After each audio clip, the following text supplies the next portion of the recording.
సంతోషంగా గట్టిగా చెప్దాం. హల్లెలూయా. దేవుని యొక్క పరిశుద్ధ గ్రంథంలో కొన్ని మాటలు చూద్దాం. ఇదొక ఏర్పాటు చేయబడిన బైబిల్ లెసన్స్ లోని మొదటిగా మనం చదివినది యెషయా గ్రంథము 40వ అధ్యాయము.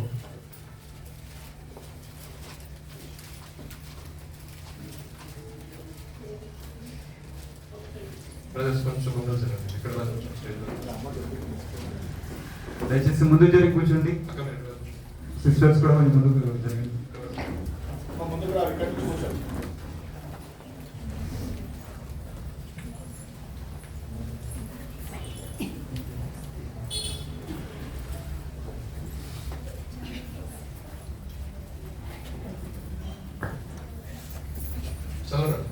మీ దేవుడు సెలవిచ్చిన మాట ఏదనగా, మీ దేవుడు సెలవించిన మాట ఏదనగా, నా జనులను ఓదార్చుడి ఓదార్చుడి యెరూషలేముతో ప్రేమగా మాట్లాడుడి. ఆమె యుద్ధ కాలము సమాప్తమాయెను. ఆమె దోషరుణము తీర్చబడెను. మూడవ వాక్యం చదవండి. ఆలకించుడి. అడవిలో ఒకడు ప్రకటించుచున్నాడు. ఎట్లనగా అరణ్యములో యెహోవాకు మార్గం సిద్ధపరచుడి. ప్రార్థన చేస్తున్నాం. మహాపరిశుద్ధుల గొప్ప తండ్రి, మీకు స్తోత్రాలు చెల్లిస్తున్నాం నాయన. ఈ ఉదయకాల సమయమందు నీ సన్నిధిలో ప్రభు కూడుకొని ఈ రకంగా నీ మాటలు ధ్యానించడానికి మీరు మాకు అనుగ్రహించిన ఆయుష్కాలం బట్టి మీకు స్తోత్రాలు చెల్లిస్తున్నాం. నిలబడి ఉన్న వాళ్ళని ప్రభు కొన్ని నిమిషాలు మరుగుపరచండి.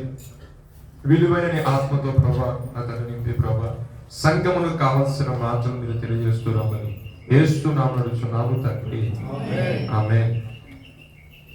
దేవుని యొక్క పరిశుద్ధ లేఖనాల్లో రాయబడినట్లు యెషయా ప్రవక్త మాట్లాడుతున్నారు. ఎవరి గురించి?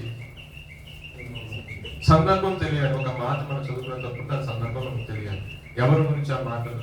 పాత నిబంధన గ్రంథం మొత్తం కూడా ఇశ్రాయేలు యొక్క జీవిత చరిత్ర గురించి, అదే విధంగా యేసుప్రభు గారి రాకడ గురించి, యేసుప్రభు గారు వచ్చిన తర్వాత భూమి మీద జరగబోయే కార్యం గురించి, అదే విధంగా మనకు ఒక నిరీక్షణ ఉంటుంది కదా, ఆయన వెళ్ళి ఉన్నాడు, మనం వస్తారు కదా, వచ్చినప్పుడు ఏం జరుగుతుంది, ఏ విధంగా అన్న నిగూఢమైన విషయాల మొత్తం కూడా ఇక పాత నిబంధన గ్రంథంలో దాచిపెట్టబడి ఉంది. చాలా మంది ఏమంటారండి, పాత నిబంధనలు మనకు సంబంధం లేదండి, మనం క్రొత్త నిబంధనకు సంబంధించిన వాళ్ళము, క్రొత్త నిబంధన మాత్రమే చదువుకోవాలి అంటారు. పాతది లేకుండా కొత్తది లేనే లేదు. దేవునికి స్తోత్రం. నేను చెప్పాల్సిన విషయం ఏంటంటే, నేను ఒక ప్రశ్న అడుగుదాం అనుకున్నాను. ఎంతమంది ఉపవాస ప్రార్థనలు చేస్తున్నారు? పాత నిబంధన గురించి పాత నిబంధన గురించి వచ్చింది కాబట్టి ఒక మాట అనిపించింది. ఎంతమంది ఉపవాస ప్రార్థనలు చేస్తున్నారు? వారాలు నేను ప్రతిరోజు నాకు వారానికి ఒకసారి ఉపవాసం ఉంటున్న ఒకసారి మీ హ్యాండిల్ చేయండి. సరే, రోజుకి ఒక్కసారి నేను కన్నీటి ప్రార్థన చేస్తున్నాను.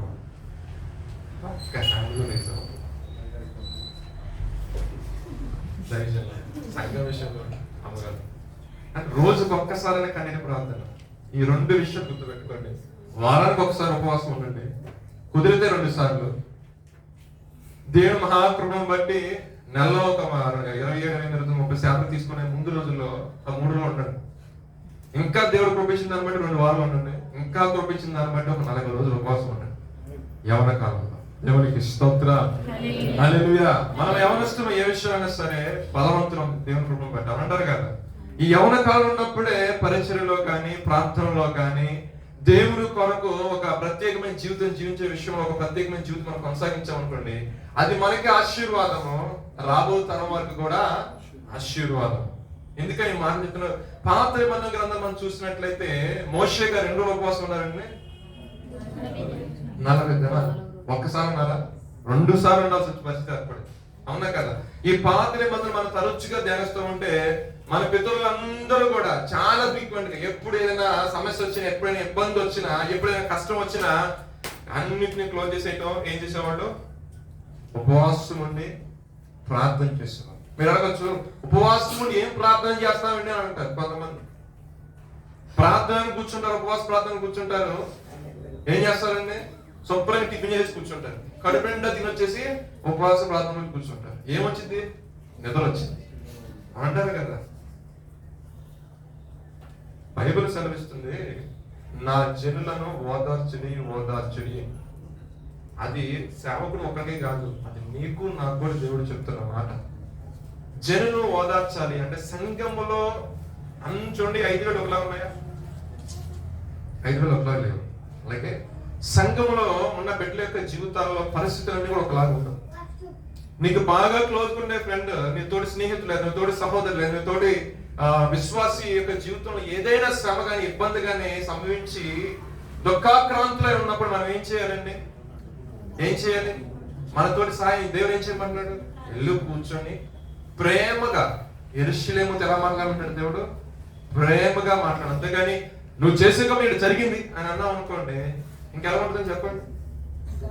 ఎలా ఉంటుంది? బాధ అనిపించింది. అప్పటికే దుఃఖంలో ఉన్నారు, అప్పటికే వేదనలో ఉన్నారు, అప్పటికే ఏం చేస్తున్నారండి? కృంగిపోయి ఉన్నారు. అటువంటి వారితో మనం ఏం చేయాలని చెప్తుంది దేవుడు వాక్యము? ప్రేమగా మాట్లాడు, యెరూషలేముతో ప్రేమగా మాట్లాడు. వేదంలో, దుఃఖంలో అందరి యొక్క పరిస్థితులు ఒకలా ఉండవు. ప్రతి ఒక్క మనిషి యొక్క జీవితంలో ఏదో ఒక దుఃఖమో ఏదో ఒకటి. కొంతమంది ఏంటంటే పై కనపడనివ్వడం, కొంతమంది ఏంటంటే ఓపెన్ ఉండకమని చెప్తారు. అయితే కొన్ని విషయాలు చెప్పే విషయం ఏంటంటే, మన ఆత్మీయ జీవితంలో మనం ఏం చేయాలంటే ఎదుటి వారిని ఆదరించే విధానం తెలియాలి, ఓదార్చే విధానం మనకి తెలియాలి క్రైస్తవ యొక్క జీవితంలో. దాన్ని ఏదో చెప్పకుండా వచ్చారంటే నూతన నిబంధనలో వచ్చేవాడికి ప్రేమ కలిగి ఉండమన్నాడు ఎదుటివారి పట్ల. చూడండి, యవనస్తులు కాబట్టి కొన్ని వర్డ్స్ నాకు యాక్చువల్లీ యూజ్ చేయకూడదు కాబట్టి తప్పట్లేదు. నేను ఒక ఆమెను అడిగాను, అమ్మా మొన్నటిదాకా బాగానే ఉన్నావు, ఇప్పుడేంటి ప్రేమ అది అని చెప్పి. అన్న ఆయన బాగా మాట్లాడతారు అన్న, ప్రేమగా మాట్లాడతారు.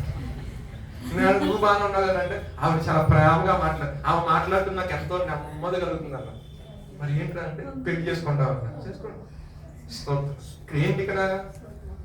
మనిషి యొక్క జీవితంలో వేదన కలిగినప్పుడు కానీ, రోగం కలిగినప్పుడు కానీ, ఇబ్బంది కలిగినప్పుడు కానీ మనం మాట్లాడే మాట ఆ వ్యక్తిని ఏం చేస్తుందండి? ఆదరిస్తుంది, ఆదరిస్తుంది.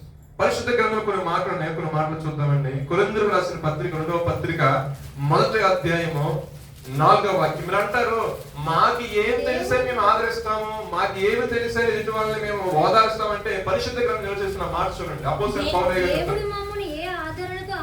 దేవుడు మమ్మును ఏ ఆదరణతో ఆదరించాడో ఆ ఆదరణతో ఎట్టి శ్రమలలో ఉన్నవారైనను ఆదరించుటకు శక్తి గలవారు మగునట్లు దేవునికి స్తోత్రం. హల్లెలూయా. అంటే ఇప్పుడు క్రైస్తవ సంఘం ఎలా ఉందండి? క్రైస్తవ నాయకులు కానీ పాస్టర్లు ఎలా ఉన్నారంటే, వారు ఒక శ్రమ అనుభవం గుండా వారు వెళ్ళి ఉన్నారు. ఆ వెళ్ళి ఉన్న దాన్ని బట్టి ఎదుటి వ్యక్తి ఎవరైతే శ్రమ అనుభవం గుండా వెళ్తున్నాడో అట్టి వ్యక్తిని ఆదరించుటకు ఆ శక్తి ఎవరు అనుగ్రహిస్తున్నాడండి? దేవుడు అనుగ్రహిస్తున్నాడు. దేవునికి స్తోత్రం. హల్లెలూయా. అనొచ్చు, మాకు ఎలా ఆదరిస్తామండి, మాకు ఆ జ్ఞానం లేదుగా అంటే, నువ్వు ఆ మార్గం గుండా వెళ్ళావు కాబట్టి, ఆ ఇబ్బంది గుండా వెళ్ళావు కాబట్టి, ఆ శ్రమ గుండా వెళ్ళావు కాబట్టి నువ్వు వెళ్ళి మాట్లాడితే వాళ్ళకు కొంచెం ఊరట వస్తుంది. నువ్వు వెళ్ళి ఒక 4 మాటలు చెప్పావు అనుకోండి, వాళ్ళకి గొప్ప ఆదరణ కలుగుతుంది. అందుకే కీర్తనకారుడు అంటాడు కదా, నీ గొప్ప ఆదరణ నా ప్రాణములకు ఏం చేస్తాడండి? నెమ్మది. దుఃఖంలో వాడికి నెమ్మది ఉంటుందండి, కన్నీటితో వాడికి నెమ్మది ఉంటుందా? ఉండదు. కృంగిపోయిన వాడికి నెమ్మది ఉంటుందా? ప్రాణం తలెండిపోతా ఉంటుంది, కొన్ని పరిస్థితులు చూస్తూ ఉంటాయి. కానీ కొన్ని మాటలు దేవుని పూర్వకమైన మాటలు, మన ఉద్దేశపూర్వకమైన మాటలు కదండి, దేవుని లేఖలో ఉన్న మాటలు. నిరీక్షణ మనకు ఉండాలి, క్రైస్తవ జీవితం ఓపిక ఉండాలి, సహనం ఉండాలి. అమ్మాయి నా జీవితంలో అటువంటి శ్రమలు వచ్చాయి, అటువంటి ఇబ్బందులు వచ్చాయి, ప్రభు కొరకు నిలబడ్డాను, నా మనసు మార్చుకున్నాను, ప్రభు యొక్క విషయం తెలుసుకుని ఆయన ఏంటని గొప్పతనం తెలుసుకుని మారు మనసు పొందాను, ఇదిగో బాప్తిసం పొందాను, నా యొక్క పాత క్రియలన్నింటినీ కొట్టేసి ఆ క్రియలన్నీ సరి చేసుకొని మంచి మనసాక్షి కలిగిగా ఆయన నిలుచున్న దాన్ని బట్టి దేవుని ఆదరించాడు, నా కుటుంబాన్ని కట్టాడు, నా జీవితాన్ని కట్టాడు. నా జీవితంలో చేసిన మేలే నీ జీవితంలో దేవుడు చేస్తాడు. ధైర్యంగా ఉన్నప్పుడు ఆ వ్యక్తికి ఎంత రోట వస్తుంది, ఎంత ధైర్యం వస్తుంది. అలా తరచు చెప్పండి, కృంగిన స్థితిలో ఉండి ఆ వ్యక్తి దేవుడు లేవని చేస్తాడు. అది దేవుడు రాత్రికాల ఉదయకాల సమయం ముందు, ఆ ఉదయకాల సమయం ముందు దేవుడు ఏం చెప్తున్నాడంటే, మనము అట్టి ఆదరణ మనం కలిగి ఉండాలి. విశ్వాసుల పట్ల కావచ్చు, మన తోటి వారి పట్ల కావచ్చు. ఇంకో మాటలకు వెళ్దాం. చూసినట్లయితే చూడండి, 3వ వాక్యం చదువుదాం. అడవిలో ఒకడు ప్రకటించుచున్నాడు, చదవండి. ఎట్లనగా అరణ్యములో యెహోవాకు మార్గము. ఈ లేఖలో చదువుతున్న మీకు ఒకరు గుర్తురారు. ఎవరు గుర్తురారు? మీ బైబిల్ బాగా చదివినట్లయితే మీకు ఒకరు గుర్తురారు. యోహాను సువార్త 3వ అధ్యాయం మొదటి నుండి 12 వాక్యాలు చదవండి ఒకసారి. యూదుల అధికారి అయిన నికోదేమును పరిసయ్యుడు ఒకడు ఉండెను. మత్తయి సువార్త 3వ అధ్యాయము. ఆ దినములయందు బాప్తిసమిచ్చు యోహాను వచ్చి పరలోక రాజ్యము సమీపించున్నది మారు మనసు పొందుడని యూదయ అరణ్యములో ప్రకటించుచుండెను.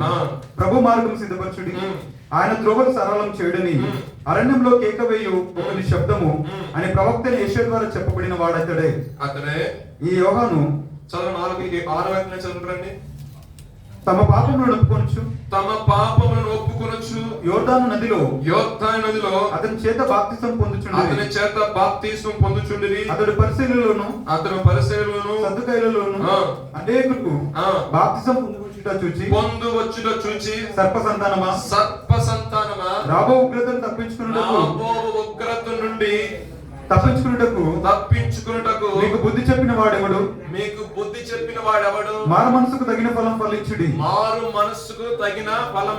ఫలించుడి. కాపాడి లేఖన భాగం చూసినట్లయితే ఈ యెరూషలేము గురించి దేవుడు మాట్లాడే ఎంతో ప్రేమగా యెరూషలేము అనగా సంఘమునకు వచ్చిన వారందరూ బాప్తిసం తీసుకున్న వాళ్ళ బాప్తిసం తీసుకున్న వాళ్ళు కూడా ఉన్నారు. బాప్తిసం తీసుకునే వారితో మనం ఇంకా ఎక్కువగా ప్రభు గురించి మాట్లాడినప్పుడు వారి యొక్క జీవితంలో ఏం కలగాలండి? మారు మనసు కలగాలి. మారు మనసు కలిగిన తర్వాత బాప్తిసం తీసుకోవాలి. బాప్తిసం తీసుకున్నా అయిపోయిందని సరిపోదు. అక్కడ మనం ఏం చేయాలంటే ఫలించాలి. ఆత్మీయ జీవితంలో మనము ఫలించాలి. ఆ ఫలించే విషయంలో ఒకటే ఒక ధన్యత ఏంటంటే ఎదుటి వారిని ఓదార్చడం. దేవునికి స్తోత్రం. హల్లెలూయా. మనం ఎల్లప్పుడూ కూడా ప్రభువునందు ఆనందిస్తూనే ఉండాలి. ఎల్లప్పుడూ కూడా ఆయన కీర్తిస్తూ ఉండాలి. ఎల్లప్పుడూ ఆయన గురించి ఒక ధ్యానం కలిగి ఉండాలి. ఎల్లప్పుడూ ఆయన గురించి ఒక నిరీక్షణ కలిగి ఉండాలి. ఇక సంఘమును చూసినట్లయితే దేవుడు చదివిస్తున్న మాట, యెరూషలేము ఓదార్చబడింది, ఆమె యొక్క సమస్త దోషములు పరిహరించబడ్డాయి, ఆమెకి నెమ్మది కలుగుతుంది అని చెప్తాడు. అవునా కదా? దేవుడు సెలవిస్తున్న మాట. ఇవన్నీ జరుగుతున్నప్పటికీ కూడా ఆయన ఒక మాట చెప్తున్న మాట ఏంటంటే, నువ్వు మారు మనసు పొందాలి. నీ జీవితంలో నెమ్మది ఉన్నప్పటికీ, నీ జీవితంలో సమాధానం ఉన్నప్పటికీ, నాకు అన్ని బాగానే ఉన్నాయని అంటే, కానీ ఒకటి లేదు నీ జీవితంలో. ఏంటది? రక్షణ లేదు. రక్షణ. ఎంత భక్తి చేసి నువ్వు రక్షణ లేకుండా ఈ రాత్రి కాల సమయం కానీ లేదా ఉదయకాల సమయం వెళ్తే అయింది అనుకోండి. చెప్తున్నమాట. రాత్రి ఎందుకు వస్తుందంటే యాక్చువల్గా సాటర్డే ఈవినింగ్ మెసేజ్ తీసుకుంటాను నేను. అక్కడ రాత్రి ఈవినింగ్ చెప్పి తరచుగా రాత్రి వాదన చేస్తుంది. దయచేసి క్షమించాలి. చూడండి, రక్షణ లేని జీవితము వ్యర్థమైన క్రైస్తవ జీవితం మనం ప్రారంభించినప్పుడు ఒక శుభప్రదమైన నిరీక్షణతో దాన్ని ప్రారంభించున్నాం. అదేవిధంగా ముగింపు కూడా ఎలా ఉండాలండి? ఘనముగా ఉండాలి. నేను ప్రారంభించాను కదా, ఏదో మా నాన్నగారు భక్తి చేశారు కదా, మా అమ్మగారు భక్తి చేశారు కదా, ఇదిగో నేను కూడా ఆదివారం పూట నేను సంఘానికి వెళ్ళి అలా కనపడేసి ఒక 2 పాటలు పాడేసి దైవజన్ దగ్గరికి వెళ్ళి కానుక సమర్పించుకొని దైవజన్ దగ్గర నుంచొని చిన్న ప్రార్థన చేయించుకొని వచ్చేసాను అమ్మయ్య అనుకుంటానికి లేదు. నిజమైన మారు మనసును ఉండాలి. నిజమైన పశ్చాత్తాపంతో ప్రార్థన చేసుకోవాలి. దైవ చిత్తానుసారమైన దుఃఖం ఏం చేస్తుందంటే మారు మనసుని కలిగి చేస్తుంది. కొంతమందికి ప్రార్థన చేయమంటే పొడి పదార్థం ప్రార్థన చేస్తారు. కొంతమంది ప్రార్థన చేయమంటే ఏం చేస్తారంటే అబ్బో అసలు ఏ డిక్షనరీలో కూడా దొరకవు అటువంటి చక్క ఇంపైన మాటతో ప్రార్థన చేస్తారు. కానీ ఎవరైతే దుఃఖంతో కన్నీరు కారుస్తూ ఎవరైతే దుఃఖ స్వరంతో ప్రభు నా పరిస్థితి అని ప్రభు దగ్గర తమ హృదయాలను కుమ్మరించుకుంటారో నిజంగా చెప్తున్నా వారి యొక్క జీవితాల దేవుడు అద్భుతకరంగా కార్యాలు జరిగిస్తారు. ఇక్కడ చూడండి, సర్ప సంతానమా రాబోచున్న ఉగ్రతను తప్పించగలవాడు ఎవడు? దాని గురించి బోధించగలవాడు ఎవడు? సర్వ సృష్టి కూడా సువార్త ప్రకటించబడుతుంది. కానీ ఎంతమంది మారు మనసు పొందుతున్నారని మన సంఘంలో ఉన్నారు. చాలా మంది మారు మనసు లేని క్రైస్తవులు. కానీ భక్తి యొక్క జీవితంలో చూసినట్లయితే ఇంచుమించు 10-15 సంవత్సరాల నుండి క్రైస్తవులుగా దేవుడి సన్నిధికి వస్తున్నావు, వెళ్తున్నావు, కానీ బాప్తిస్మం అనేది నువ్వు తీసుకోలేదు. ఈరోజు దేవుడు అడుగుతున్నాడు, ఎందు నిమిత్తం బాప్తిస్మం నువ్వు తీసుకోలేదు? ఒకవేళ బాప్తిస్మం తీసుకుంటే వచ్చే పరిస్థితులను బట్టి భయపడి తీసుకోవట్లేదా?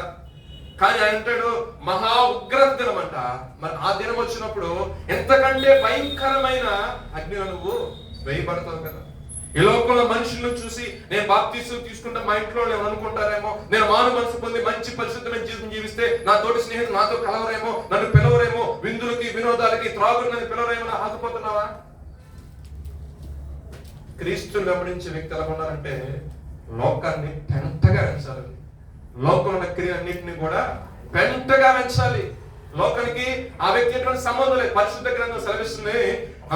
లేవికాండం, నేను ఒకసారి లేవికాండం 20 అధ్యాయము 26 వాక్యం ఒకసారి చదవండి.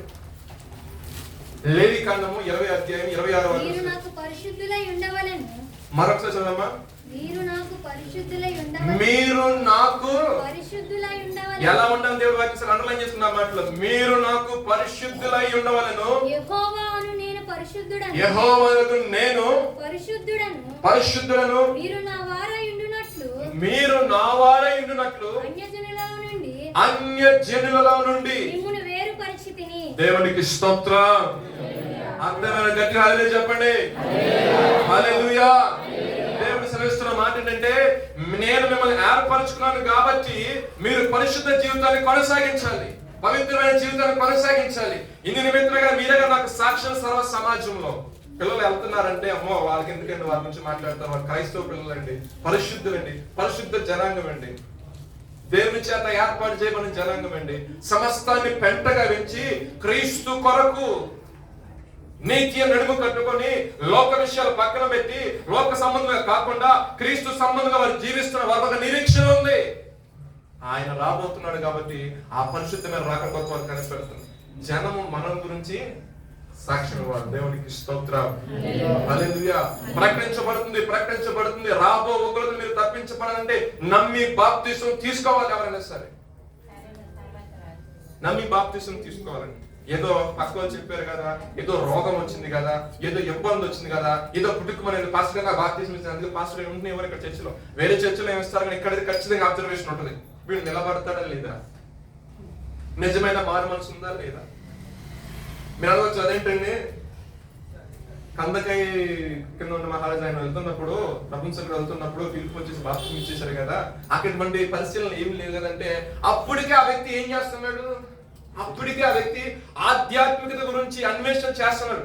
ఎవరు ఈ లేఖన భాగంలో ఎవరి గురించి చెప్పబడుతుంది, అన్వేషణలో ఉన్నాడు. అన్వేషణ ఉన్న వ్యక్తికి సపరేట్ గా కూర్చోబెట్టి కౌన్సిల్ చేసి బాప్తిసం తీసుకుని నడవాలని చెప్పవసరం. నీకు బాప్తిసం ఇవ్వడానికి సందేహం ఇక్కడ నీళ్లు ఉన్నాయి కానీ అడిగాడు. దేవునికి స్తోత్రం. హల్లెలూయా. ఆయన ఫిలిప్ గారు చూడటం వెంట ఆ యొక్క భక్తి జీవితం మొత్తం కనపడుతుంది. ఆయన ఒకటి లోటుగా ఉంది, వెంటనే తీసుకెళ్ళాడు, బాప్తిసం ఇచ్చిన ఆయన వెళ్ళి వారిద్దరు కలుసుకున్నట్టు కూడా ఎక్కడ లేదు పరిశుద్ధ గ్రంథం. దేవునికి స్తోత్రం. హల్లెలూయా. నిజమైన మారు మనసు కలిగి, నిజమైన పశ్చాత్తాపం కలిగి, నిజంగా దేవునికి ఇష్టమైన జీవిస్తే మనకి ఏది అవసరమో దేవుడు అవన్నీ కూడా మనకి సమకూరుస్తాడు. మనం వాటి కోసం ప్రత్యేకంగా మాకు ఇది ఇవ్వండి, అయ్యగారు మా కోసం ప్రార్థన చేయండి, మేము ప్రార్థన చేసే బాధ్యత మాకుంది, మేము చేస్తాము. కానీ ఆ ప్రార్థన ఎంతకు రావాలి అంటే, ఆ ప్రార్థన దేవుని మాకు మొరాలకి నీకు సహాయం చెయ్యాలి అంటే నీ హృదయం తెరవబడాలి అనుకో. ఆయన డోర్ దగ్గరికి వచ్చి నాకు చేస్తాను, నీకు ఎప్పుడు తెలుస్తాను. ఇప్పుడు కూడా దేవుడు ఇతనే మాట్లాడుతున్నాడు, ఇంకా బాప్తిసం తీసుకోవాలని. నాకు వ్యక్తిగత జీవితం నుంచి ఒక 2 మాటలు చెప్తాను. బాప్తిసం తీసుకోక ముందు ఎంతో రోత జీవితం, ఎంతో ఇబ్బందికరమైన జీవితం, ఎంతో దౌర్భాగ్య స్థితి. ప్రభుని తెలుసుకొని పరిపూర్ణంగా 21 సంవత్సరాలు ఈ పెంతెకోస్తు చర్చికి వెళ్ళాను. 18 సంవత్సరం బాప్తిసం ఉండే పాస్టర్ గారు అడిగితే ఏదో కారణం చేత అప్పుడు డిలే అయితే మళ్ళీ 3 సంవత్సరాలు నాకు ఇబ్బంది కలిగింది బాప్తిజం తీసుకోవడానికి. 21 సంవత్సరం బాప్తిజం తీసుకున్నాను. అక్కడ నుంచి నా యొక్క MCA స్టడీ స్టార్ట్ చేసిన కానీ దేవుడు బాప్తిజం తీసుకున్న తర్వాత నాకు తెలియకుండా నేను మోకరించడం స్టార్ట్ చేశాను. నాకు తెలియకుండా కన్నీరు కాల్చడం మొదలుపెట్టాను. నాకు తెలియకుండా ఒంటరి జీవితం అలవాటు చేసుకున్నాను. ఇదివరకు ఫ్రెండ్స్ ఉండేవాళ్ళు, ఇదివరకు అందరూ స్నేహితులు, ఉన్నట్టుండి ఫ్రెండ్స్ అందరూ కూడా నాకు దూరం అయిపోయారు. నేను వాళ్ళకి ఏ హాని చేయలేదు, నన్ను రావద్రా బాబు అన్నట్టు విధానం స్టార్ట్ చేశారు. దగ్గర ఎక్కడ ఎంత వాళ్ళతో ఇముడుగా వెళ్ళినా కూడా నన్ను పిల్లకుండా ఎక్కడ వెళ్ళిపోయేవాడు. ఎలా చాలా బాధ, ఎంతో దుఃఖం వస్తూ ఉండేది. ఏంటి ప్రభు అని. కానీ ఇంటికాడ కూర్చున్నాం, ఇంటికాడ నా పరిస్థితులను బట్టి ఇంటికాడ కూర్చొని చదువుకోవడానికి ఇబ్బంది అవుతూ ఉండేది. సరే అని చెప్పేసి దేవుని మందిరానికి అలా కూర్చొని ప్రార్థన చేసుకుంటా. ఇక ఒంటరితనం నా యొక్క ఇంచుమించు 10 సంవత్సరాలు ఒంటరితనం అనిపించారు నా జీవితంలో. ఒంటరితనం అంటే ఏం లేదు. ఇక నా ఫ్రెండ్స్ అంటే ఎవరు లేదు. ఇంకేదో మాట్లాడుకుంటే యేసుతో నేను చెప్పాలను ఆయనతోనే మొత్తం అదే. తెలియకుండా ఒకలాంటి దుఃఖము, ఒకలాంటి నడిపింపు, ఒకలాంటి దర్శనము. అప్పుడు ఫ్రెండ్స్ తో ఉన్నప్పుడు అందరితో వెళ్ళినప్పుడు నేను క్రైస్తవ పిల్లలతో అందరితో వెళ్ళి కొను కూర్చోవడం, పాటలు పాడమని, వాకింగ్ చెప్పమని, చక్కని చిన్నగా లేఖనాలు చెప్తున్నాను. కానీ అప్పుడు అంత ఆధ్యాత్మికంగా అనిపించాల. కానీ ఎప్పుడైతే నేను ఒంటరివాడిని అయిపోయానో దేవుడు మాట్లాడటం మొదలు పెట్టాడు. దేవునికి స్తోత్రం. నేను ఒంటరిగా ఎప్పుడైతే ప్రార్థన చేస్తూ కన్నీరు కాస్తూ ప్రభు మీద ఆనుకుని జీవించడం మొదలు పెట్టానో ఆయనకు నీ కొరకు సిద్ధపరిచిన మార్గం ఇది, నువ్వు తినకుండా వెళ్ళు. ఏదో ఒక దైవజనుడి ద్వారానో లేదా ఆ ప్రాంతంలో వచ్చిన సేవకుడి ద్వారానో ప్రతి జీవన నాయకుడు ఏ విధంగా వచ్చి వాక్య పరిచయం చేస్తారు. ఆ విధంగా సువార్త నిమిత్తం గ్రామాలు తిరిగే సేవకులు మా పల్లెటూరులో బాగుండేవాళ్ళు. వాళ్ళు వచ్చి మాట్లాడేవారు. ఒకసారి అయితే నా కొరకు సిద్ధపరిచి మా అమ్మగారు దాచిపెట్టిన ఆహారం, కాలేజీ నుంచి వస్తాడు, వాడికి ఆహారం పెట్టాలి, మళ్ళీ ఈ రైస్ అయిపోతే మళ్ళీ సాయంత్రం వెళ్ళి షాప్కి వెళ్ళి కొనుక్కొచ్చి మళ్ళీ వండాలి కదా, సరే వాడు ఉదయం నేను తినాలి అని చెప్పేసి నా కోసం సపరేట్ కొంచెం రైస్ పెట్టుంటే సువార్త పరిచయం నిమిత్తం గ్రామాలు తిరుగుకుంటూ వచ్చిన దైవజనుడు ఇక్కడ అడిగాడు, అమ్మా ఇక్కడ ఎవరన్నా యేసు క్రీస్తుని అంగీకరించున్నారు అంటే ఆ చివరి అసలు మూల ఆ ఇల్లు చూసారా తాటకిల్లు, వాళ్ళు ప్రార్థన చేసుకుంటారు. మరి వాళ్ళతో మీరు మాట్లాడి వాళ్ళు ప్రార్థన చేసుకుంటారు. సేవకుడు వచ్చాడు, కుటుంబాన్ని మొత్తం చూశాడు. చూసిన తర్వాత చిన్న ప్రార్థన చేశాడు. ప్రార్థన చేసిన తర్వాత అమ్మా ఉదయం అనగా మేము బయలుదేరాము పరిచయంలో అన్ని గృహ దర్శనం దేవుడు ఎందుకనో ఇక్కడ భోజనం చేయమంటున్నాడు, ఆహారం పెట్టాడు. సిద్ధపరిచిన ఆహారం ఎవరికి? మా అమ్మగారి సందిగ్ధంలో మరి ఇప్పుడు నా కొడుకు పెట్టాలా, వాక్యం చెప్పడం వచ్చిన దైవజనుడికి పెట్టాలా? ఇప్పుడు ఈ అన్నం పెట్టామనుకో వాడికి కరెక్ట్గా అదే టైంకి వస్తాడు, ఇప్పుడు వాడికి ఆహారం పెట్టాలి. ఆయన భోజనం చేస్తా ఉన్నాడు, పాపం వాక్యం చెప్పాడు, ప్రార్థన చేసి ఆయన భోజనం చేస్తా ఉన్నాడు. అంతా నేను బస్సు వచ్చింది, దిగేసి వచ్చాను. అప్పుడు మన ఉదయం బ్రేక్ఫాస్ట్ ఇంటికి ఉంటుంది కదా అని చెప్పేసి నేను చక్కగా అదే మాత్రం వచ్చేసాను. నేను వచ్చేసరికి ఇక పాస్టర్ గారు పాపం ఆయన భోజనం చేస్తున్నాడు. భోజనం చేసేసరికి చూసి ఆయన లాస్ట్ లో ప్రార్థన చేసి అన్నాడు, నీకు ఏ ఆహారం అయితే మీ అమ్మ సిద్ధపరిచారో ఆ ఆహారం నేను తినేశాను. ఇది మొదలుకొని నువ్వు ఎక్కడికి వెళ్ళినా నీకు ఆహారం విషయంలో దేవుడు ఎక్కడ తక్కువ చేయడు. దేవుడికి స్తోత్రం. హల్లెలూయా.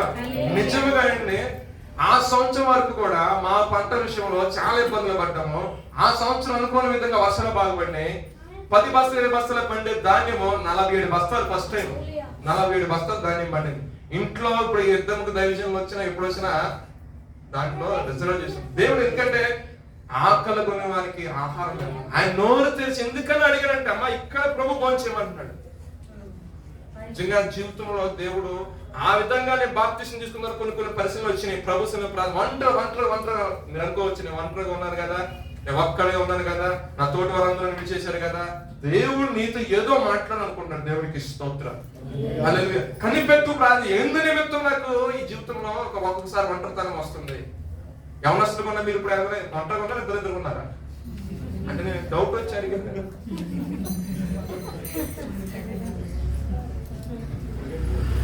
సింగిల్ భాష గారు రోజులు పెట్టండి. దేవుడికి స్తోత్రం. హల్లెలూయా. ఎందుకంటే ఆఫీస్ వెనకాల మా ఫ్రెండ్ కూడా వస్తుంటే అడిగా, ఏంద్రా నువ్వు బాగానే వస్తున్నావు, గర్ల్స్ హాస్టల్ ఉంటుంది బాయ్స్ హాస్టల్ ఉంటుంది కదా, ఇదేంటి ఇద్దరు ఉన్నారు ఏంటో దీంట్లో అన్న. అది కోలివులే అన్న అని. కోలివి ఏంట్రా అంటే వాళ్ళకి ఇష్టమైతే పెళ్లి చేసుకుంటారన్న, లేకపోతే ఇచ్చి వెళ్ళిపోతారు, జీవించినంతకాలం జాబ్ చేసుకుంటారు అంటారు. ఇదేం దరిద్రం రా బాబు, ఇదేం దరిద్రం. వీళ్ళు జాబులు రాకుండా బాగానే చచ్చారు, జాబ్లు వచ్చిన తర్వాత లెవెల్ పెరిగిపోయి అంటే అందుకే డౌట్ వచ్చాడు. పరిశుద్ధ గ్రంథంలో సెలవిస్తున్న మాట, యవనస్తులైన మనము యవ్వన కాలం మందు యాకోబు వలె మగసిరి కలిగి పెనుగలాడి దేవుని యొద్ద నుండి ఆశీర్వాదము పొందుకోవాలి. దేవుడికి స్తోత్రం. హల్లెలూయా. ఎస్తేరు వారు నడుము కట్టుకొని ఉపవాసం ఉండి నేను చచ్చినా పర్వాలేదు ఏం కాదు, దేవుడి దగ్గరికి మాట్లాడతా, రాజు దగ్గరికి మాట్లాడతా, ఈ శాసనం అన్న విధంగా ఆడపిల్లలు ఉండాలి. దేవుడికి స్తోత్రం. అప్పుడు అటువంటి పట్టుదలకి మనం జీవిస్తే ఏం జరుగుతుందంటే మన యొక్క జీవితం అనేది ఆశీర్వాదకరంగా దీవెనకరంగా మార్చబడి. చదువుకుంటానికి కింద మాటలు 8వ వాక్యం చదవమా. మత్తయి సువార్త 3:8 వాక్యం 7వ వాక్యం చదవండి. పరిసరులను సదుకాయలలోను అనేకులు బాప్తిసం పొందవచ్చుట చూచి సర్పసంతానమా రాబో ఉగ్రతను తప్పించుకున్నటకు మీకు బుద్ధి చెప్పిన వాడెవడు? ఎవడు? మారు మనసుకు తగిన ఫలం ఫలించుడి. మారు మనసుకు తగిన ఫలం ఫలించుడి. అబ్రహాము మాకు తండ్రి అని మీలో మీరు చెప్పుకొని తలంచుకునవద్దు. ఆ. దేవుడు ఈ రాళ్ల వలన ఉమ్. అబ్రాహాముకు పిల్లలను పుట్టింపగలడని మీతో చెప్పుచున్నాను. 10వ వాక్యం చదవండి. ఇప్పుడే గొడ్డలి చెట్ల వేరున ఇప్పుడే గొడ్డలి చెట్లు వేరున ఉంచబడి ఉన్నది గనుక గనుక మంచి ఫలం ఫలింపని మంచి ఫలము ఫలింపని ప్రతి చెట్టును నరకబడి అగ్నిలో వేయబడును. దేవునికి స్తోత్రం. చూడండి, మంచి ఫలము ఫలించని అంటే ఆయన ఎంతో కష్టపడి యెషయా గ్రంథంలో ఒక మాట ఉందండి. ఏదో ఒక మంచి దేశం నుండి, ఐగుప్తు దేశం నుండి ఒక ద్రాక్షవల్లిని తీసుకుని వచ్చాడు నా ప్రభు. తీసుకుని వచ్చి ఏం చేశాడంటే, ఒక చోట పాద్దాం అనుకున్నప్పుడు ఆ ప్రదేశాన్ని చూసి అవి ప్రదేశం బాగాలేదు, రాళ్ళతో రొప్పలతో బలనక్కస ముళ్ళుతో ఉందని చెప్పేసి ఆయనే దాన్ని చదును చేసి ఆయనే దాన్ని సరి చేసి ఒక సమభూమిగా మార్చి అక్కడ ద్రాక్షవల్లిని నాటి నీరు కట్టి పాలు చేసి నీళ్లు కట్టి దాన్ని ప్రతి అవసరం చూసుకుని వచ్చి ఇంకా ఫలించే టైం వచ్చేసరికి కారు ద్రాక్ష కాసిందంటే. ఏ ద్రాక్ష అంటే కారు ద్రాక్ష. ఇప్పుడు అంటారు, దీని విషయమే నేను ఏం చేయాలి? ఆ కారు ద్రాక్ష కాసిందని బట్టి ఏం చేయాలి? అయితే మీకు తెలుసులేదో, మన సైడ్ అంటే కోనసీమ సైడ్ ఏం చేస్తా ఉంటారంటే అంటు కడతారు. మొక్కలు అంటు కడతారు. ఈ అంటు కట్టేటప్పుడు ఏం చేస్తారంటే, పులుపైన ద్రాక్ష ఉందనుకోండి, దానికి తీయటి ద్రాక్షతో అంటు కట్టేస్తారు. ఆ అంటు కట్టినప్పుడు ఏమైందంటే, ఈ తీయటి ద్రాక్ష చూసా దీని యొక్క సహజ లక్షణాలు మొత్తం దీనికి ఏదైతే తీసుకుంటుందో, పోషక విలువ మొత్తం ఏదైతే తీసుకుందో, ఏదైతే ఫలిస్తుందో ఆటోమేటిక్ దీంట్లో ఉన్న సారము దాంట్లోకి వెళ్ళి ఆ పులుపు కాస్త పోయి అది కూడా ఏ విధంగా ఫలిస్తుందండి? ఈ దినాన నా ప్రభు సెలవిస్తున్న మాట, నేను నిజమైన ద్రాక్షవల్లిని. దేవునికి స్తోత్రం. ఒకవేళ ప్రభు మనం తీసుకొచ్చి నాటిన తర్వాత కూడా మన కారు ద్రాక్షలను ఫలం ఫలించినట్లయితే మనకు ఒక ఆప్షన్ ఇచ్చాడు. ఆ ఆప్షన్ యేసుక్రీస్తు వారు. దేవునికి స్తోత్రం. ఒకవేళ నీ యొక్క జీవితం యేసుక్రీస్తును అంటు కట్టుకున్నాం అనుకోండి, మీరు బహుగా ఫలిస్తారు. మీరు బహుగా ఫలించడం వలన ఎవరు మహిమపరచబడతారు? తండ్రి, మన తండ్రి మహిమపరచబడతారు. కొన్ని విషయాలను గమనించాలి. ఇది ఒక గొడ్డలి వేరున కొంతమంది ఏం చేస్తారంటే అంటు కట్టపడతారు, కానీ ఫలించని జీవితం కదా. ఫలింపు ఉండదు. ఫలింపు అంటే బాప్తిసం తీసుకున్నంత వరకు ఒక వైరాగ్యము, ప్రభు మనతో మాట్లాడినంత వరకు దర్శనం చూసి పర్వాలేదు అంత అంత అంత అంత బాగానే ఉంది, సడన్గా ఆపేస్తుంది. భక్తి సడన్గా ఆగిపోతుంది. అది లోక సంబంధమైన విషయాలు లోపల రావడం వల్ల కావచ్చు, లేదంటే బయట విషయాలు మనసులో రావడం వల్ల వచ్చు. ఏది చేతనైనా సడన్గా ఆగిపోతుంది. మీరు చూసుకోండి. మీకే ఒక ప్రశ్న అడుగుతున్నా. మీరు భక్తి ప్రారంభించినప్పుడు, క్రీస్తునికి యెహోవాకు ఆయన స్వరూప దర్శనం చూసినప్పుడు మీ యొక్క వ్యక్తిగత జీవితం ఏ విధంగా ఉంది? వయసు పెరిగే కొద్దీ ఆధ్యాత్మిక విలువల ఇంకా అభివృద్ధి పొందాల్సింది మీరు ఎక్కడ ఆగిపోయారు? ఒకప్పుడు ఎన్ని గంటల ప్రార్థన చేసే వ్యక్తిగా ఉండేవాడివి. ఒకప్పుడు ఎంతసేపు కన్నీరు కారుస్తూ పెరుగులాడుతూ ఉండే వ్యక్తిగా ఉండేవాడి. ఒకప్పుడు సేవకుల కోసం ఎంత కన్నీరు కార్చేవాడివి. ఒకప్పుడు అర్ధరాత్రి వరకు కూడా పాటలు పాడుకుంటా కన్నీరు కారుస్తూ ప్రార్థించే వ్యక్తిగా ఉండేవాడివి కదా. మరి ఇప్పుడు ఏమైపోయింది ఆ భక్తి? దేవుడు అడుగుతున్నాడు రాత్రి ఉదయకాల గమనించుకోవాలి. మనం ఏదో భక్తి చేశాం కదా వెళ్ళిపోతున్నాడు కాదని, ఆ భక్తిలో నా శక్తిని మనం పొందుకోవాలి. ఆయన చెప్పాను, ఇదిగో నేను త్వరగా వస్తున్నాను, వాని క్రియలను బట్టి నేను జీతం ఇస్తాడు ఆయన. నువ్వు మంచి చేసావు అనుకోండి, మంచి దాన్ని బట్టి జీతం ఇస్తాడు. ఎక్కడైనా చెడు చేసావు అనుకోండి, దాన్ని బట్టి ప్రతిఫలము ఉంటుంది. చదువుకుంటారండి, చూద్దాం. కొన్ని మాటలు చదవండి. మారు మనసు నిమిత్తము నేను నీళ్ళలో మీకు బాప్తిసం ఇస్తున్నాను. మారు మనసు నేను నీళ్ళలో బాప్తిసం ఇస్తున్నాను. అయితే నా వెనుక వచ్చుచున్నవాడు నాకంటే శక్తిమంతుడు. ఆయన చెప్పులు మోయుటకైనను దేవునికి స్తోత్రం. ఈ స్వరమే అక్కడ వినపడుతుంది. అరణ్యంలో ఒక స్వరం వినబడుతుందని చెప్పాడు కదా యెషయా గ్రంథంలో. ఈ స్వరం ఇక్కడ వినబడుతుంది. ఇది ఒక ప్రవచనాత్మకమైన మాట. యెషయా గ్రంథం నుండి రాబో దాని గురించి, రాబోయే దేవుని యొక్క ఉద్దేశం గురించి తెలియజేయడానికి అక్కడ యెషయా ప్రవక్త ద్వారా మాటలు రాయబడి ఉన్నాడు. అయితే అదే అధ్యాయం 40 అధ్యాయం నుంచి కింద చదువుకుంటూ వస్తాయంట, ప్రతీకారం చేయటకు నా ప్రభు వస్తున్నాడంట. ఆయన ఇవ్వబోయే బహుమానం ఆయన వద్దుంది. కిందకి చదువుకోండి. ఆయన ఇవ్వబోయే బహుమానం ఆయన వద్దుంది. వాని క్రియల చొప్పున ఒకవేళ మంచి క్రియలు చేస్తాం అనుకోండి, పలానా నమ్మకమైన మంచి దాసుడా, అదిగో నీ కొరకు సిద్ధపరిచిన ప్రదేశం కూర్చో, ఇదిగో నీ కొరకు సిద్ధపరిచిన జీవకిరాట ప్రభు నీకు ఇస్తాడు. అంతేగాని భక్తి కొనసాగిస్తున్నామని చెప్పేసి భక్తి ముసుగులో మనక పాత రోత జీవితాన్ని సరి చేసుకోకుండా ఇంకా దాని కోసమే కొనసాగిస్తూ ఉన్నాం అనుకోండి, ఏదో రోజున నువ్వేమవుతావంటే ఆయన యొక్క నోట్లో నుండి నువ్వే పడతావు. ఆయన రాకడతో వచ్చినప్పుడు ఏమవుతుందంటే జీవితం అనేది నరకాగ్నికి వెళ్ళిపోతుంది. అందుకంటాడు కదా, నా వెనుక వచ్చి నేనైతే ఇప్పుడు నీళ్ళ బాప్తిసం ఇస్తున్నాను, నా వెనక వచ్చేవాడు నాకంటే శక్తిమంతుడు, ఆయన పరిశుద్ధాత్మలో పరిశుద్ధాత్మ అగ్నిలో బాప్తిస్మిచ్చును. ఎంతమంది పరిశుద్ధాత్మలో ఉన్నారండి? పరిశుద్ధాత్మ నింపుదల మీ జీవితంలో ఉందా? ఒకసారి హ్యాండ్ రైజ్ చేయండి, స్తోత్రం చెప్పండి. హల్లెలూయా, హల్లెలూయా, హల్లెలూయా. విశ్వాసంతో చెప్పండి, విశ్వాసంతో చెప్పండి. ఇప్పుడు దాకా ఆ అనుభవం లేకపోయినా విశ్వాసంతో మాట్లాడామనుకో, దేవుడు ఏం చేస్తాడంటే కార్యరూపం కల్పిస్తాడు. మీరు అడగచ్చు, పరిశుద్ధాత్మతో ఉంటే ఏంటండి? శరీరాత్మ ఏం చేయాలి చెప్పండి? మీకు ఇప్పుడే అర్థం, మీకు చెప్తున్నా. మీరు పరిశుద్ధాత్మలో ఉన్నారో శరీరాత్మలో ఉన్నప్పుడే తెలిసిపోతుంది మీకే ఈజీగా. శరీర కార్యాలు చదవండి. గలతీ రాసిన పత్రిక చదవండి ఒకసారి త్వరగా. శరీర కార్యములు స్పష్టమై ఉన్నవి, అవేమనగా జారత్వము, అపవిత్రత, కాముకత్వము, విగ్రహారాధన, అభిచారము, ద్వేషములు, కలహములు, మత్సరములు, క్రోధములు, కక్షలు, భేదములు, చదవండి, విమతములు, అసూయలు, మత్తతులు. ఇంకా చాలా వస్తాయి, టైం లేదు. కానీ వీటిల్లో కానీ మీరు ఉన్నారనుకోండి, మీ మీద పరిశుద్ధాత్మ పనిచేయట్లా.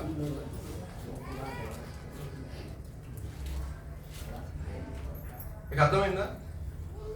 వీటిల్లో ఏదున్నా సరే దాన్ని ఏమని చెప్తుంది పరిశుద్ధ గ్రంథము? శరీర కార్యములు, శరీరానుసారమైన మనసు. అది దానికి ఏముంటాయి? ఇవన్నీ ఉంటాయి. ఇప్పుడు ఆత్మఫలాలు చదవండి ఒకసారి.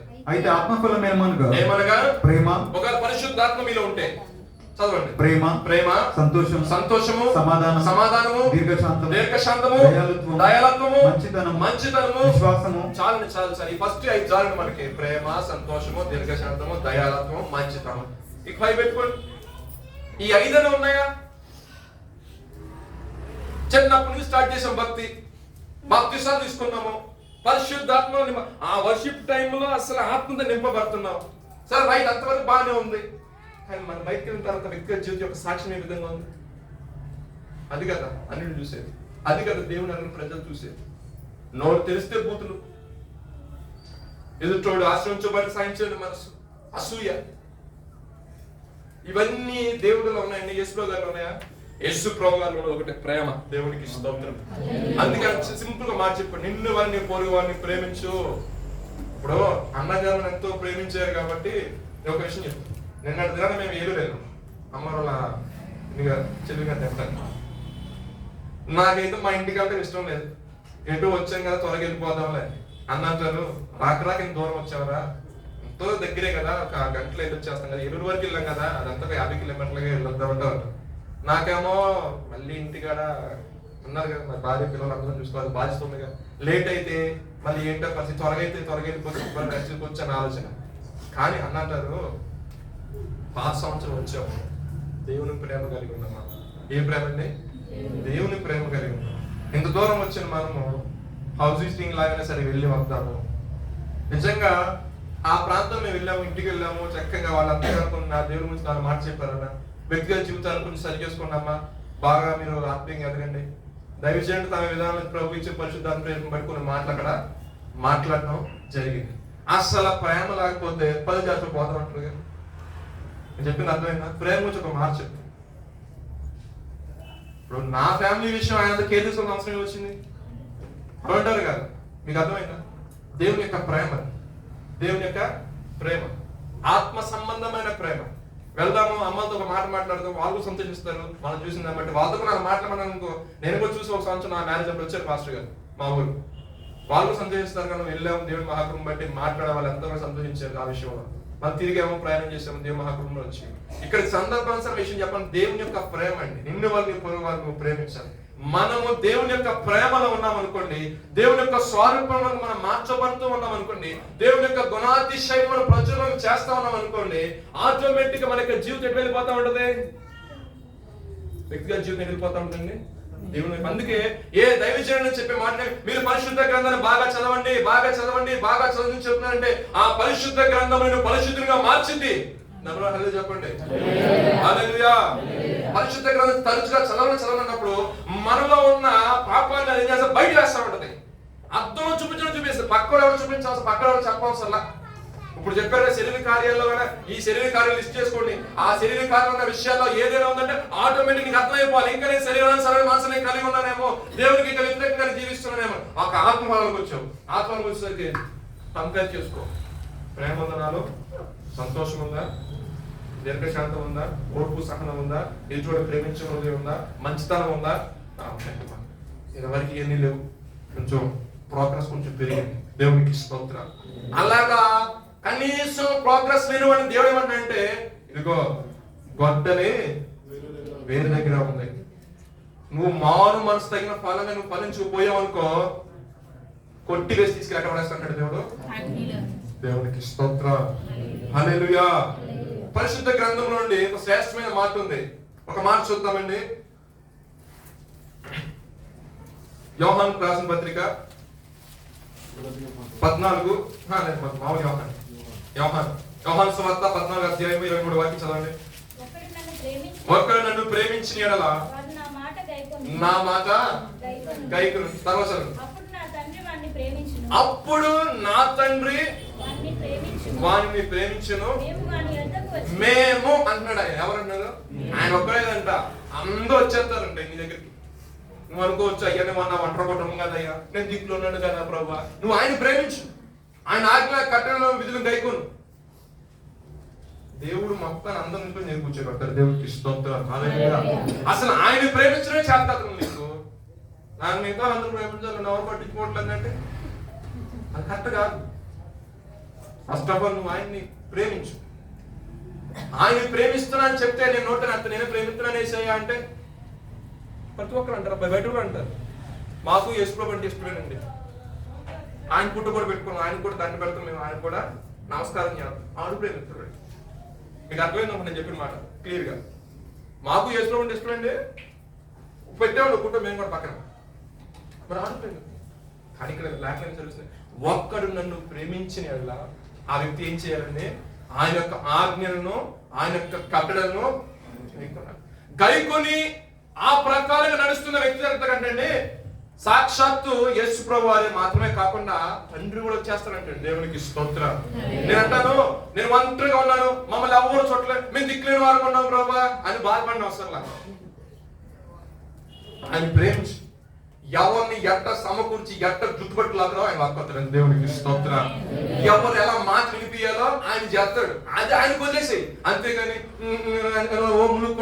కొనుక్కుంటా ఉన్నాం అనుకోండి, అది క్రైస్తవ లక్షణం కాదు. మనకు ఒక ధైర్యం ఉంది, మనకు ఒక నిరీక్షణ ఉంది. మన బోధించే సేవకులే కానీ, మనకి నాదున్న సేవకులే కానీ, వాళ్ళ ఒక పోరాటం మంచి పోరాటం వారు పోరాడారు.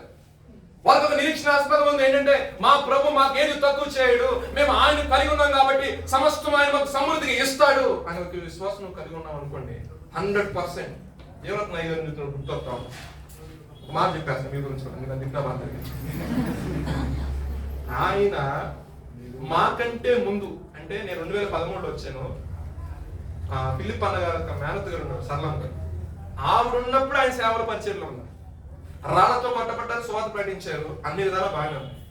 ఇప్పుడు ఆయన ఎప్పుడు అంటారు, నా భార్య నాకంటే ముందు చనిపోయింది, నాకు బిడ్డలు ఎవరు లేరు. అవునా? ఆయన ఎవరిని బట్టి ఒక నిరీక్షణ కలిగి ఉన్నారు? దేవుని బట్టి నిరీక్షణ కలిగి ఉన్నారు. ఆయన ఏదో ఆయన వయస్సులో మనలాంటి అవనస్తులకి ఇక్కడ సువార్త ప్రకటించడం జరిగింది. ఆయన ప్రాంతానికి సువార్త ప్రకటించి అయిపోయిందా? ప్రభు పని తన ఎవరి కాలంలో పర్ఫెక్ట్ గా చేశాడు ఆయన. ఇప్పుడు ఆయన వృద్ధాప్యంలోకి వచ్చారు. ఏదో అనివార్య కారణం వల్ల కాలు కొంచెం జారి పడిపోయి, కొంచెం తుంటి దగ్గర నింపడి ఆపరేషన్ చేయించారు, తన సెట్ అవ్వలేదు, ఇబ్బంది పడుతున్నారు. కానీ దేవుడు ఆయన గురించి ఆలోచించలేదా? ఒక మాట చెప్పండి, ఆలోచించారు లేదా? ఎవరినో పెడితే వీడికి ఏ బుద్ధి ఉంటుంది దీనికి ఎక్కడ దైవ చేయండి, ఆయనకి ఒక కుమారుడికి ఇచ్చేసాడు. దేవునికి స్తోత్రం, హల్లెలూయా, హల్లెలూయా. ఏ వ్యక్తి కానీ, ఏ విశ్వాస కానీ హృదయంలో ఏమైనా ఆలోచన ఉంటుందేమో, కానీ దైవజన హృదయం కల్మషం ఉంటుంది. ఎంతటి ఘోర పాపం వచ్చేసరి ప్రార్థన చేయమంటే ప్రార్థన చేస్తాడు దైవజనుడు, ప్రభు ఈ దోషం కొట్టి పాపను కొట్టి. అదే విశ్వాసం చేయమనండి, చేస్తే అది వచ్చింది ఎవరా చెప్పి ఫోన్ చేసి నేను ఆలోచన ఆ వచ్చిన అక్కడ మన మీద ఎగిరిందిగా, ఇప్పుడు చూడు ప్రార్థన చెయ్యి అనుకుంటూ వచ్చింది దగ్గరికి. స్తోత్రం, హల్లెలూయా. కానీ దైవజనుడు అలా చెప్పడండి, సేవకు ఎప్పుడు అలా చెప్పడం. అంత కడుపు పెట్టుకుంటాయి, అంత మనసులో పెట్టుకొని ప్రభు దగ్గర ఎత్తుకొని ప్రార్థన చేస్తుంటాడు. ప్రభు చెప్పవలసిన సందర్భం ఒకటే, నువ్వు నా ప్రభువును కలిగి ఉన్న ఆయన ప్రేమను నిలుచున్నావు అనుకోండి, ఎంత మందిని సార్ నడిపిస్తాడు దగ్గరికి. ఎంత మందిరైనా సరే ఎంత నడిపిస్తారు, ఆయన సమర్థుడండి. నువ్వు ఆయన కట్టడానికి. అందుకే మోషే ఒక మాట చెప్పాడు, అరే బాబు నేను ఇంత జనంగా నడిపించానంటే నేను ఆయన కట్టలను, ఆయన విధులను గైకులను కాబట్టి, దేవుడు నన్ను చూశాడు కాబట్టి ఆయన ప్రేమించాడు, ఇంత సర్వ సమాజం నడిపించాడు. మళ్ళీ ఇంత సర్వ సమాజాన్ని పాలు తెలుగు ప్రపంచ దేశం నడిపించాలి అంటే నీ జ్ఞానం సరిపోదు, నీ యొక్క తలంపులు సరిపోవు, నీ యొక్క ఆలోచన సరిపోవు. నువ్వు రా అన్నంత రావటం ఏంటో ఆయన 2 చేతులు పెట్టి ఆశ్రయించినప్పుడు ఆయన జ్ఞానాత్మకుడు అయ్యాడు. అయిన తర్వాత దేవుడు యెహోషువతో మాట్లాడటం మొదలు పెట్టాడు. దేవుడు నీతో మాట్లాడంటే దేవుడితో ఒక నిబంధన నువ్వు చేయాలి, ఓ ప్రత్యేకమైన నిబంధన చేయాలి. ప్రభువా నీతి కొద్ది కాసుకుని ఒక నిబంధన చేస్తున్నా, నా బ్రతుకును మార్చుకుంటాను, నా జీవితాన్ని మార్చుకుంటాను, మారు మనసు తగిన ఫలం నేను ఫలిస్తాను. ప్రభువా నన్ను కొట్టివేయొద్దు. నా మీద ఆధారపడిన చాలా మంది ఉన్నారు, నా కుటుంబంలో ఉన్నారు. ప్రభువా ఇక నేను ఏదో ఉద్యోగం చేస్తానని, నా ద్వారా నా కుటుంబం సంతోషంగా జీవిస్తానని ఆశతో ఇదిగో లోక సంబంధ విషయాలు నా మీద ఆధిపత్యం చేస్తున్నావు. ఇదిగో ఉదయకాలం ప్రార్థన చేసుకుంటున్నా, ఇదిగో నిబంధన నీతో చేస్తున్నా, లోకాన్ని విసర్జిస్తున్నా. దేవునికి స్తోత్రం అని నువ్వు తీర్మానం కలిగి బలమైన ప్రార్థన యోధుడుగా నువ్వు మారి కన్నీటితో నువ్వు ప్రార్థన చేస్తూ ప్రభు యొక్క పాదాలను తడపావనుకో. ప్రభు అంటాడు ఈమె అధికంగా ప్రేమించిందంట. ఏమైనా చేసిందేనావా? వచ్చి పాదాల మరి ఏడ్చిందావా? అవునా కదా? ఆయన భోజనానికి వెళ్ళినప్పుడు పాపాత్మైన స్త్రీ వచ్చి ఆయనకి ఏమైనా చేసిందా? ప్రభు పాదాల బట్టి ఏడ్చేసి ఆ పురులతో ఆయన పాదాలు తుడిచినంత మించి ఏం చేయలేదు కదా? అవునా కదా? ఆయన ఏమన్నాడు ఆ మాటకి? ఈమె విస్తారమని ప్రేమించింది. అంటే నువ్వు కన్నీటి ప్రార్థన చేస్తున్నావు అంటే ఆయనకు లోపడుతున్నావు, ఆయన కట్టెలకు ఆయన విధులు లోపడుతున్నావు. కన్నీటి ప్రార్థన నీ జీవితం లేదంటే నీ జీవితం మోడుబారిపోయింది, నీ జీవితం పండగ మార్చబడింది, నీ జీవితంలో జరిగిందే పర్వాలేదు అనుకునే స్థితిలో నువ్వు ఉన్నావు. కన్నీటి ప్రార్థన నీ యొక్క స్థితిని, యొక్క బ్రతుకుని మారుస్తుంది. దేవునికి స్తోత్రం. హల్లెలూయా. ప్రార్థన చేసేటప్పుడు మామూలు ప్రార్థన చేయండి, ఓ వస్తూనే ఉంటాయి. ఒక్కసారి కన్నీటి ప్రార్థన చేయండి, మాటలు తగ్గిపోతాయి, కన్నీరు పెరిగిపోతూ ఉంటది, దుఃఖం వస్తూనే ఉంటది, ప్రభు బాగా కలుగుతూనే ఉంటావు, ఒప్పుకలు వస్తూనే ఉంటది. అది చేసిన ప్రభు చేసిన ప్రభు. ప్రార్థన అయిన తర్వాత ఒక దేవుడు గొప్ప తృప్తిని ఇస్తాడు. దేవునికి స్తోత్రం. నీ కన్నీటి అంతటిని కూడా నాకు కళ్ళలో నువ్వు కాచే ప్రతి కన్నీటి బొట్టుకి నేను లెక్క చూస్తా, లెక్కేస్తా. వేదన కలిగించారా? ఇబ్బంది కలిగిస్తున్నారా? నొప్పి కలిగిస్తున్నారా? కారుస్తున్న కన్నీరు కార్చి, ఎంత కన్నీరు కన్నీరు కార్చు. ప్రతి ఒక్క కన్నీటి బొట్టును బట్టి మనిషి తిప్పుతాడండి దేవుడు. దేవుడికి స్తోత్రం. ఈ తల్లిదండ్రుల నుంచి ప్రార్థన చేస్తున్నావా? రక్షణ లేని ప్రార్థన చేస్తున్నావా? కుటుంబంలో వైఖరిని చూసి వ్యక్తిగతంగా విరోధ భావంతో ఉన్నారా? వారి కోసం కన్నీరు కార్చున్నావా? నా ప్రభు సమస్తాన్ని చూస్తున్నాడు. నువ్వు కన్నీటిని కార్చావు కదా, ఒక దినాన్ని ముఖం నవ్వుతాడు. అసలు దేవుడికి స్తోత్రం. ఆ వ్యక్తులు మారుతారు, జీవితం మారుతుంది, పరిస్థితులు మారుతాయి. నువ్వు ఆశించినట్లే దేవుడు చేస్తాడు. అప్పుడు అంటావు కన్నీటితో ప్రార్థన చేశాను, సంతోషకరమైన పంట కోసుకున్నాడు. దేవునికి స్తోత్రం. హల్లెలూయా, హల్లెలూయా. 16:24 ఒకసారి చదవండి, ముగించుకుందాం. యోహాను సువార్త 16:24. ఇది వరకు మీరేమీ నా పేరట అంటే నా నామములో మీరు అడగలేదు. మీ సంతోషము అడగలేదు. అదేమన్నా చేస్తాం, మీ సంతోషము పరిపూర్ణమగునట్లు అడుగుడి. మళ్ళా చదవండి అన్నమాట. మీ సంతోషము పరిపూర్ణమగునట్లు. ఇది వరకే దగ్గర చదవమా. ఇది వరకు మీరేమీ నా పేరట అడగలేదు. ఇది వరకు నా పేరట ఏది అడగల. ఇప్పుడు అడిగే దమ్ము నీకుందా? ఇచ్చే ధైర్యం అనుకుంది. దేవుడికి స్తోత్రం. హల్లెలూయా, హల్లెలూయా. దేవుడు అంటున్న మాట ఇప్పుడు దాకా మీరు సక్రంగా అది ఇది కన్ఫ్యూజన్ లో కాసేపు కాసేపు ప్రభా ఇగో లాస్ట్ బ్యాక్ లో ఉన్న సబ్జెక్ట్ అయినా క్లియర్ అయిపోవాలైనా, ఇదిగో ఇంటర్వ్యూకి వెళ్తున్నాను ప్రభా, ఇదిగో సెలెక్ట్ అయితే లేదు ప్రభా, ఇదో ఫస్ట్ అటెంప్ట్కి వెళ్తా. విశ్వాసం ఏదా నీకు? సబ్జెక్ట్ క్లియర్ చేసుకోవాలని కాసేపు ప్రార్థన చేస్తావు, ఇంటర్వ్యూకి తాత్కాలికంగా వెళ్తున్నాను ఆయన అంటావు. ఒక ప్రత్యేకమైన విధానంలో ప్రభుని అడగమంటాడు. ఇది వరకు మీరు ఏది కూడా పర్ఫెక్ట్ గా అడగలేదు. మీ సంతోషము పరిపూర్ణమైనట్లు అంటే ఫుల్ఫిల్ కంప్లీట్ అయినట్లుగా ఇప్పుడు మీరు అడగండి, నేను మీకు ఇస్తాను. దేవునికి స్తోత్రం. ఎంతమంది అడగడానికి ఇష్టపడుతున్నారు? ఒకసారి మీ గృహస్థాలు చూపించండి. దేవుడు మిమ్మల్ని విస్తారంగా ఆశ్చర్యించి మీ సంతోషం పరిపూర్ణం చేయను గాక. ప్రార్థన చేసుకుందాం. సమయం అయితే ప్రార్థన చేసుకుందాం.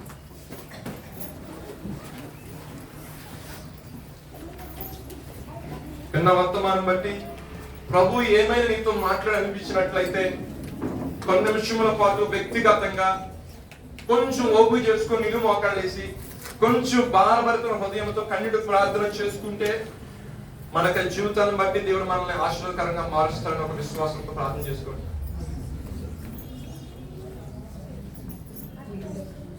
ప్రార్థన చేసుకోండి.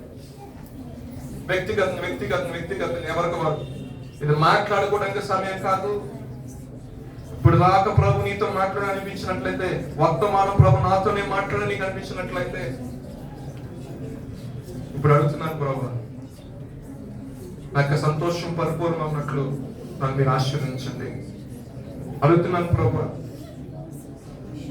రక్షణ కోసం ఎదుగుతున్నాను ఆయన, నిజమైన మారు మనసు నాకు కలిగి చేయండి. ఇదిగో వేదనతో దుఃఖంతో ఉన్న నన్ను నా జీవనంలో ఓదార్చుడి అంటూ నాకు ఓదార్పును గురించిన మాటలు మీ మాతో మీరు మాట్లాడారు. నిజంగా మనుషులకు చెప్పుకోలేని బాధ వేదన నాలో దాగి ఉంది. ఎవరికి చెప్పుకున్నా అయా చులకంగా చూస్తారు, హేళన చేస్తారు. అయా నా తండ్రి బజారులో ఎండగడతారు ప్రభా.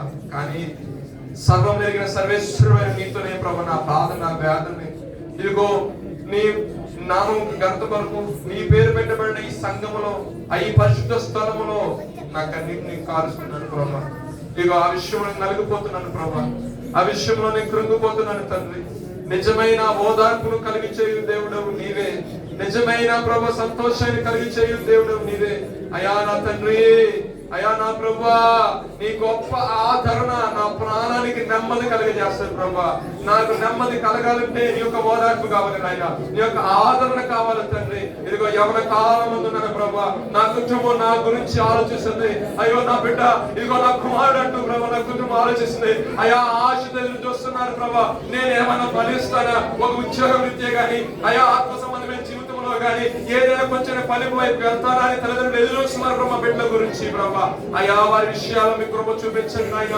అయా సంఘంలో ప్రార్థిస్తుండగా, అయా వేదన కలిగి ప్రార్థిస్తుండగా, రోదన కలిగి ప్రార్థిస్తుండగా, కన్నీటితో ప్రార్థిస్తుండగా వారి జీవితాల్లో సంతోషం పరిపూర్ణమైనట్లు వారి కొరకు కొన్ని మార్గాలు తెరవండి ప్రభు. అయా ముందెన్నడూ వెళ్ళని ఒక నూతనమైన మార్గములో మా యవన చెల్లెల్ని, మా యవన అయా సహోదరుల్ని నడిపించండి ప్రభా.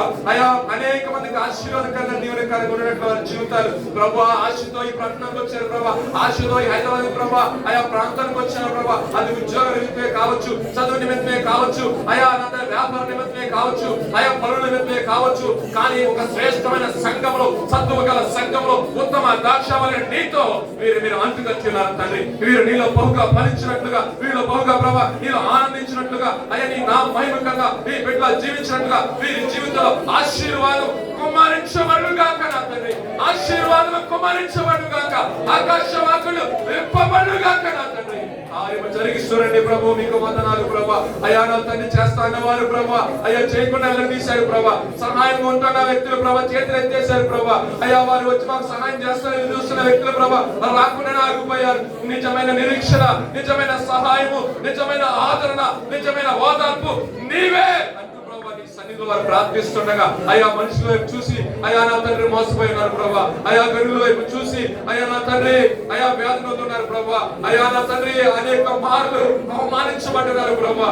ప్రభా ఇదిగో నిన్ను ప్రేమిస్తూ ప్రభా నీ ఆ మాటలు నీ కట్టలు విధులు కైకులు వారుగా ఈ కాల్సిన వారి జీవితాలను సరి చేసుకుంటూ అయా నా తండ్రి పాత నూతన జీవితాన్ని విడిచిపెట్టి ఇదిగో ప్రభా ఇదిగో నీతో ఒక నిబంధన వారు చేయబోచుండగా ప్రభా ఆ నిబంధన మీరు చూడండి ప్రభా. వ్యక్తిగతంగా ప్రభా వారు నీతో నిబంధన చేయబోచుండగా పరిశుద్ధాత్మపూర్ణుడిగా వారు మీరు తాకండి నాయన. స్తోత్రాలు ప్రభా. నీదైన అభిషేకంతో వారు మీరు తాకండి, నీదైన అభిషేకంతో వారు తాకండి, నీదైన ఓదార్పు వారు కలిగి చేయండి.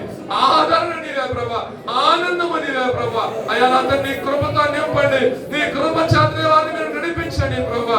ఏ స్థితిలోనైనా సరే అయ్యా నా ప్రభు నాకు తోడుగా ఉన్నాడు. మనుషులు నా వైపు చూసినప్పటికీ చూడకపోయినప్పుడు, మనుషులకు సహాయం చేసినప్పటికీ చేయకపోయినప్పటికీ నా నిరీక్షణాస్పదము నేను నమ్ముకున్న నా దేవుడే, నా రక్షణ శృంగం నా దేవుడే నాకు సహాయకుడు అని వారితో దృఢమైన విశ్వాసం వారిని కొనసాగించినట్లు అయ్యా వారిని నీ ఆత్మతో నింపండి ప్రభు, నీ ఆత్మతో నింపండి నాయన, నీ సహాయంతో నింపండి నాయన. అయ్యా ఇదిగో ఆదరణకర్తలు మీకు ఇస్తున్నాను ప్రభా, ఆదరణకర్తలు ఇస్తున్నాను ప్రభా. ఇదిగో ప్రభా నీ పరిశుద్ధాత్మతో వారిని నింపండి ప్రభా. అయ్యా నేను మిమ్మల్ని అనాథిగా విడిచిపెట్టలేదమ్మా, అయ్యా నేను మిమ్మల్ని అనాథిగా విడిచిపెట్టలేదా అయ్యా నా మీరు మాట్లాడుతున్నారు తండ్రి, నీకు వందనాలు స్తోత్రాలు ప్రభా. అయ్యా వారు కుంగిపోతున్నారేమో, అయ్యా నా తండ్రి వేసారిపోతున్నారేమో, అయ్యా ప్రభా నాకు ఎవరు నేను బాధపడుతున్నారేమో, నువ్వు అంటున్నావు నేను మిమ్మల్ని అనాథగా విడిచిపెట్టలేదు అంటున్నావు ప్రభా. నేను మిమ్మల్ని అనాథగా విడిచిపెట్టలేదు, నేను చూస్తున్న దేవుడిని, నువ్వు చేస్తున్న భక్తిని చూస్తున్న దేవుడిని, నువ్వు కాల్స్తున్న కన్నీని చూస్తున్న దేవుడు అంటున్నావు ప్రభా. నీకు వందనాలు ప్రభా. అయ్యా తండ్రి అంతరంగంలో వేదన నేను నా కనులారా చూస్తున్నాను, నేను తగిన ప్రతీకారం చేయు దేవుడిగా నేను వస్తున్నాను ప్రభా. నీకు వందనాలు ఏదైనా అభిషేకంతో బిడ్డల నిరీక్షణ కలిగించేయండి. వారి జీవితాల్లో మేలను గ్రహించండి. వారు కాలుస్తున్న కన్నీటికి ప్రభా ప్రతిఫలం వదిలినట్లుగా ఓ ప్రత్యేకమైన ఆనంద తైల అభిషేకంతో వారు మీరు అభిషేకించండి నాయన. నీకు స్తోత్రాలు చెల్లిస్తున్నాం నాయన. నీకు వందనాలు ప్రభా, నీకు స్తోత్రాలు.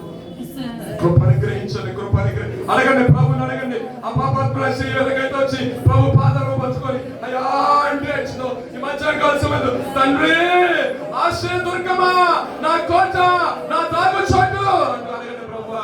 నీకు స్తోత్రం, స్తోత్రం, స్తోత్రం నాయన. నీ దగ్గర అడుగుతున్నావు ప్రభా.